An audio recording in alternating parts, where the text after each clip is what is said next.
And good afternoon, folks. Welcome back to UndercoverETuk UK. And yet again, I can't believe I'm even doing this. What are the odds, right?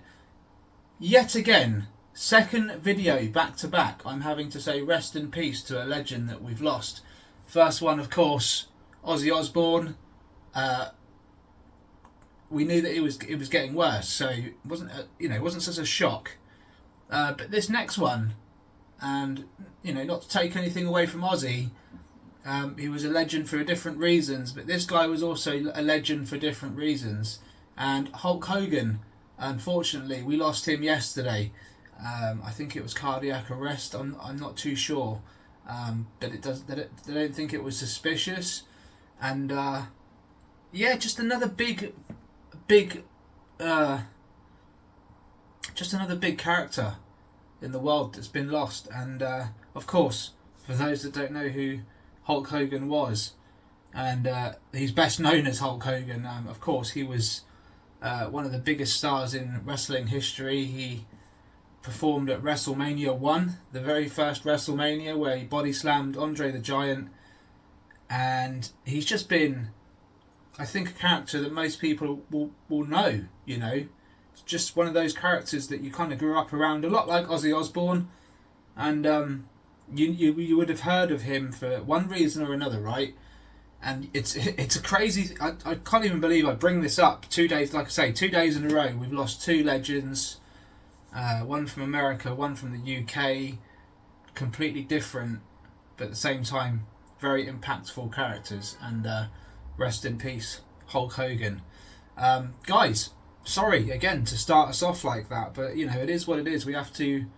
I think it's important people show their respects where it's required. And at a time like this, I think for anyone that was entertained by either Ozzy Osbourne or Hulk Hogan, Terry, they should be thankful, pay their respects, because they kind of paved the way to what is entertainment today, whether it be music, wrestling, whatever it might be. And so big shout out to Hulk Hogan, and rest in peace, my brother. Anyway, guys, we've got some stuff to report on, and again, I was going to do this yesterday, but I was just so taken back with the news, and I was so busy during the day. I ended up falling asleep early, and just wasn't in the mood for it. But today, we're going to get into it. Skywatch signal. Congressman Eric Burlinson has confirmed a new UAP hearing is coming this September, and this time the focus is on first-hand witnesses. People who've encountered craft, handled recovered materials, or worked directly with classified programs. Let's have a listen. Peter Skafish, obviously doing the interview. Let's see what he's got to say. You recently announced that there is an intention to hold another hearing in early September. And, we want to know what the planned agenda is and really what the intention is behind that hearing.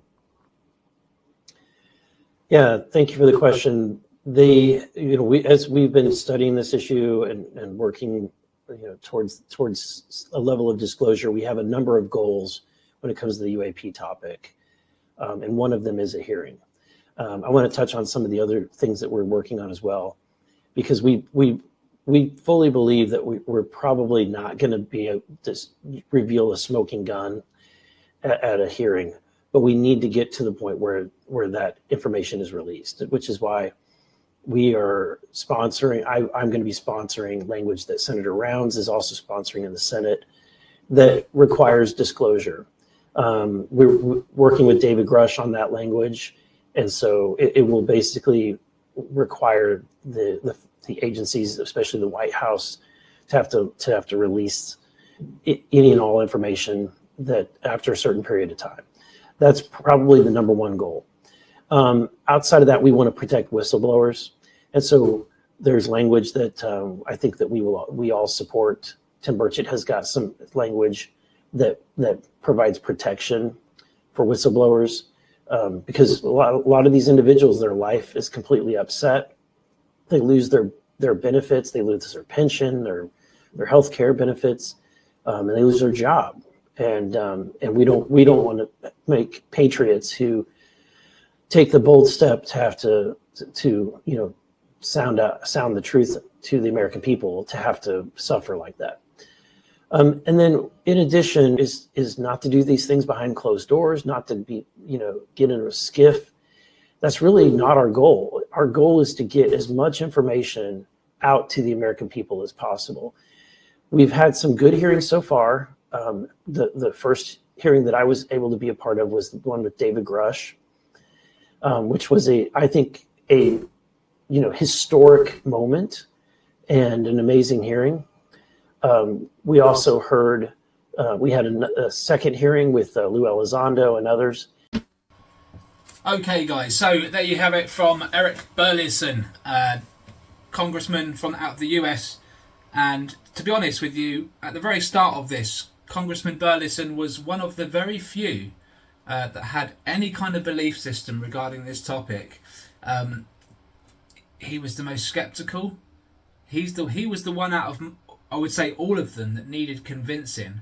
And it hasn't taken long at all to convince this guy, you know what, we need to open some doors, we need to work out what the hell is going on, because he's being told and being shown some things which is completely undeniable, right? And this is literally a congressman that's turned skeptic to credible. He's literally gone flipping heck, I thought this was all BS. And hats off, mate. That's what I'm trying to say. Hats off, Eric Burleson. Keep it up, whatever it is you're doing. It sounds to me like you're going in the right direction. And finally, you guys acknowledge that the hard evidence is never going to come from a hearing. Okay, they need to use the hearings to push the hard evidence, to push disclosure. And I think that's what's going on, folks. And exciting times, honestly. Something is going to come around in the next year, and you wait and see. I'm 100% confident of this. Alright folks, let's have a little look at what Skywatcher Signal's posted here. Now look, I've gone through it and there's quite a few spelling mistakes, I think, where, I don't know whether this was copy and pasted. Jay, let me know in the comments where you found this or if you've made it up.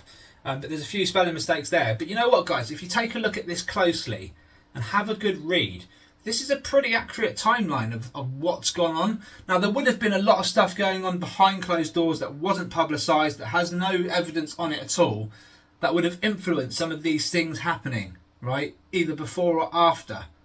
But I can tell you now, Jay's onto something here. He really is. This is a timeline from 1933 to 2027. 1933 being when the first Italian crash happened, UFO crash that was, and retrieval, reverse engineering program started. And it was that they obviously retrieved from Nazi Germany scientists. They was, brought over to the US, integrated there. I'm sure they were given lovely lives, but ultimately they got the information they wanted from these Nazi scientists. Admiral Byrd's military strike group deployed to Antarctica 1946 to 1947.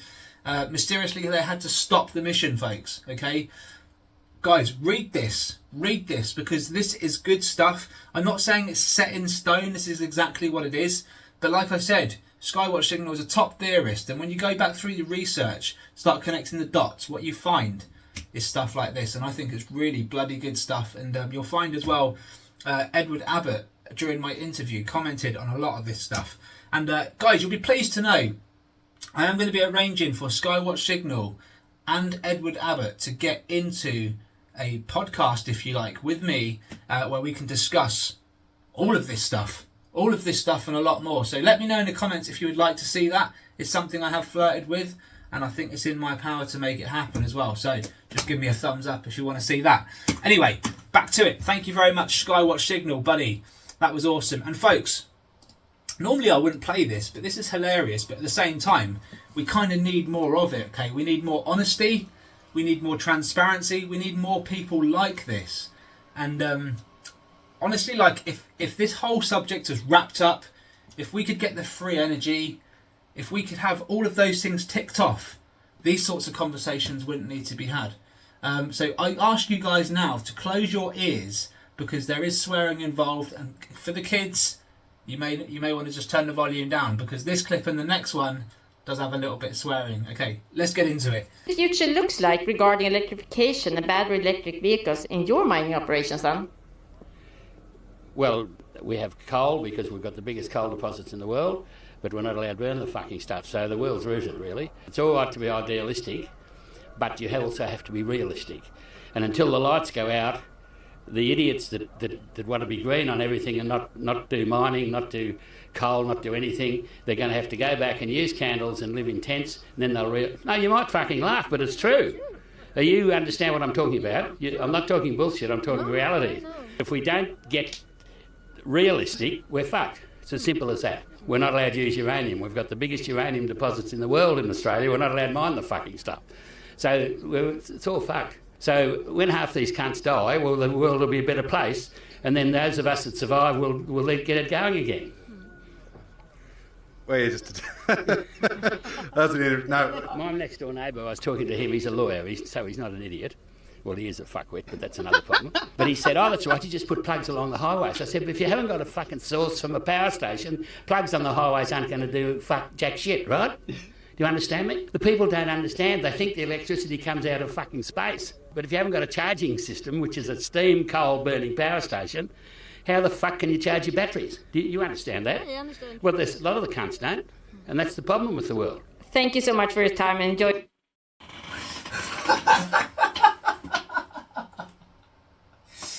So, apologies, we've got one more to go over, and it's not these guys, it's actually UAP footage, right? And the guy, of course, is swearing because he's witnessing something that is a bit unexplainable. But the reason why I play this is because it's quite simple. What he's saying is common sense. It's logical. And he shouldn't have to explain that to some reporter. And this guy's grinning, right? He's laughing because he knows that this guy's talking sense, right? He's just doing it blatantly. He's just saying stuff the way it needs to be said. And the reason why I show it is because I like this. This is exactly how I am, and this is exactly how I feel. Not talking about digging up uranium and all that. Look, guys, I don't know what uranium can be used for in terms of like what it can be used for good. I know what it can be used for bad because it's all we're hearing on the news, right? But still, the guy's just making his point. He's making it very clear. I think he's not only hilarious, but I think he's right. Just be straight up, right? That's all I've got to say. And reason I said watch the language is because the next clip is similar. Not so many C bombs, but there's still a few F bombs. And then we're going to finish up on something pretty special. Two things, actually, that are pretty special. One thing's flying right through the air, right through our solar system. And the other one, I'll show you. It's a capture from Wales. So we're going to look at it. Wixie's posted this one. Yo, this shit's crazy. What's that? UFOs. Cameraman calls out his mate. People's reactions to seeing something in the skies tells its own story for me. Funny that. It just kind of ties in with what I've just said there. And let's have a look and a listen, guys. So, mute it if you don't want to hear swear words going through your house, folks. What is that? What is that, though? It's like, it's 3, 4, 5, 7, 8... 9, 10? What is that, though? It can't be planes. They don't be that close together. I'm gonna try to zoom in. You see this shit? What the fuck is that? Look at they touching, look. What the fuck is that? Yo, this shit crazy. What is that? Is UFOs? Yo, what is this? Yo, what the fuck? Yo, you see this shit? This shit crazy, right? I never seen one like this. Like, planes don't drive that close to each other. What is it, stars? No, it ain't stars. Alright, so I will you just dropped the N word at the end there, so I will cut that out. But look, folks, my point is, it kind of adds credibility to the footage, right? When, you know, like I've been in a situation where I've witnessed something in the sky, right? And the F-bombs start dropping. You can't help it. And, you know, this guy really, like, a lot of people are going to look at that clip and go, could he not think of anything else to say apart from what is it, and what the F. In the moment, that's what you do. You're trying to work out what the hell it is. You're asking yourself, what is it, out loud, so you sound crazy. But really, he just can't get his perception right on this thing. He has no idea, and that's what makes a genuine clip a clip, in my opinion. So there we have it. Thanks very much, Wixie, for posting that one. Okay, on to the breaking news. Skywatch signal, yet again, breaking news. The Hubble Space Telescope has officially captured 3I Atlas, only the third interstellar object ever discovered. It's an active icy body ejecting material and possibly the most important visitor from beyond our solar system yet. Okay, so guys, if you remember, we had a Oumuamua. We also had the other one. What was it? Bell something? Let's see if it's been mentioned here. Of course, it probably has. Oh, Borisov. There you go. So that was it. Oumuamua, Borisov. Now we've got this little flipper here. And it's not little by any standards. Let's have a quick look at the video, guys. I think this is... We need to, right? This is the object here, guys. And you can see... Well, that's not messing about, you know. It's only satellite imagery. So, you know, we're not going to get 4K Ultra HD 60 frames per second. But we've got some... That's pretty impressive. Now, the difference between this object and the others is they've caught it early, folks, which means they can analyse it before it gets closest to us and before it goes out of view. And that's exactly what they've been doing. Skywatch Signal has been reporting on this, and top man for doing so. On July 21st, 2025, Hubble locked onto the object and confirmed what many suspected. It's really fast, 58 kilometers per second. It's interstellar. And it's active, leaking ice into space. We're not just watching it, we're interacting with it, guys. That's pretty solid information, right? They're not just messing with something that they thought they saw. They're messing with something that they can see clearly heading our way, guys. This is incredible. This makes the object only the third confirmed interstellar object ever observed after Oumuamua and Borisov, 2017 and 2019. But this one we're catching at in far greater detail. With ground plus space telescopes, spectroscopy and trajectory modelling, they're getting all of this out, and they've been doing this all since it was visible, guys. And that's the difference between this object and the Borisov 2019 and the Oumuamua 2017 objects. Hubble imagery shows a fuzzy comet-like coma, a sign of outgassing, but the real revelation came from Gemini South and NASA's Infrared Telescope facility. Their combined spectroscopic analysis, published July 22nd, confirms water ice is present on the comet. Using near-infrared spectra and radioactive modelling, researchers found that the comet is composed of 30% large water ice grains, 70% taggish lake-like dust, D-type asteroid analogue. The ice signal is real and visible in 2.0 absorption band. I ain't going to pretend to understand what this means, right? Number 6, this tells us that the object likely formed beyond the snow line in its own home star system, the same cold icy frontier where our own comets were born. It's a chunk of someone else's protoplanetary disk wandering into our solar system. It's like a big chunk of a planet or something, and it just wandered in. Unlike number 1, Oumuamua, no comet tumbling, and unlike number 2, Borisov, no ice conformation. Number 3, Atlas, is now the best categorized. We may see CO and CO2 driven activity emerge next as it appears perihelion in late October. Number 10, its approach closest to Mars, early October. Closest to the Sun, perihelion, 29th of October. Closest to the Earth, December 19th. Best visible late 2025 with telescope. It won't hit us, but it will leave a visible chemtrail we can read. This Hubble photo is so much more than a picture. It confirms that life-giving water exists far beyond our solar system, carried by comets across light years, just like our own icy messengers. The object is a fragment of some alien nursery. When you look at the Hubble image, you're not just seeing a comet, you're looking at a frozen memory of another star's formation. The object has travelled billions of years to be seen by human eyes. It's leaving a trail of water behind as it says hello. It's a pretty cool read up, man. And the reality is, this object is coming out from outside our solar system, and it's coming in, and it's going to tell its own story. All the readings that we can pick up and it leaves, that's its story, guys, and there's a lot to learn from that, and I'm glad everyone's picked up on it really fast, and I'm glad that we've got the opportunity to learn more, because that's pretty fantastic. Thank you very much, Skywatch Signal. And like I say, guys, support him. He's doing amazing work out on X, so please do. Folks, we're going to end on 2 more things, and let's go to the video first. I need some help with this, big style. So I put this one out earlier today, and this is a clip from the Wales trip. I know I haven't done the Wales video in full yet, but I wanted to share this with you because it's something I'm really struggling to explain, right?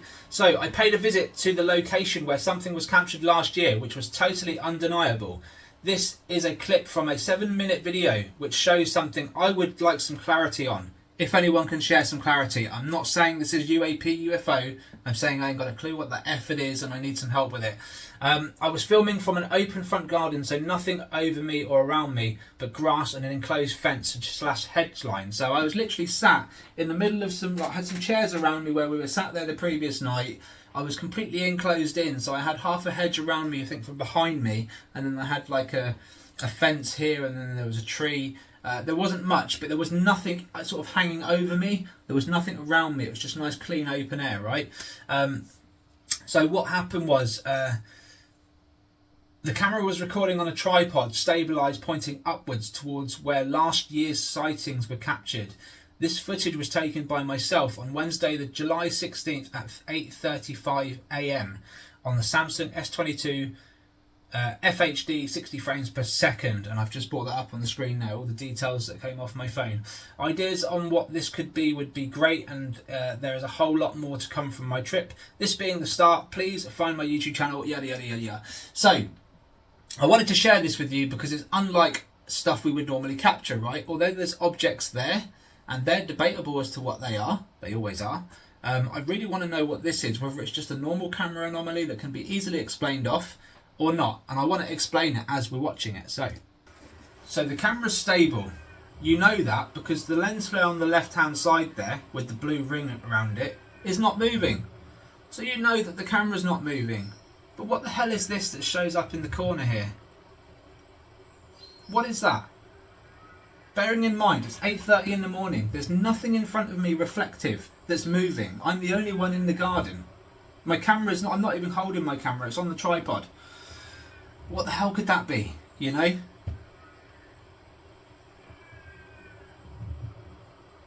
And it's close to me. It's close, and it seems to go in front of the tree and end up behind the tree. Like, and it does like that, and you can even see underneath the sun here. It appears there as well after it appears here. It's quite a large ring that it's, you know, I couldn't tell you what it is. I know nothing around me was moving in this moment. It's a 7-minute 43-second clip. I've clipped it down to this. Let me know your thoughts in the comments, folks. Obviously, during the Wales video that I'm currently doing, I will include this whole clip amongst some other crazy stuff. We've got some really good night vision stuff, and yeah, I can't wait to show you guys. Let me know your thoughts on that one, though. And we're going to end on this one, folks. A little bit of food for thought, really. Truth Poll put this one out yesterday, and I thought, you know what? I'm going to show that. That's an incredible piece of artwork right there.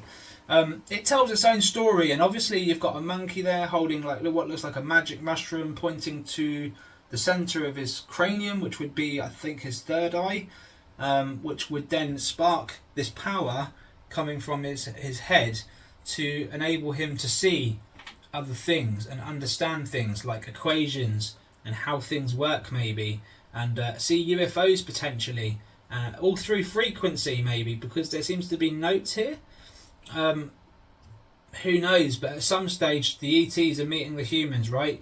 This whole picture tells its own story, but I want you guys to have a deep look at it, analyse it, and let me know what you think in the comments, what you come up with. Really, really good stuff, and I think it's interesting, right? With the pyramids there and the city down in the left-hand corner there, looks like New York or something. Clearly at war. Quite a scary thought. Let me know your comments, folks. I'll leave it there. Thank you so much for your time, everyone. Like and subscribe, as always. It's free to do. Support the public's evidence, support disclosure. I thank you very much for all your emails. I will be getting round to them. And keep watching, folks. Keep your eyes peeled. Keep your cameras in the skies. Thank you so much. Take care. All the best. And I'll see you on the next one. Bye-bye for now.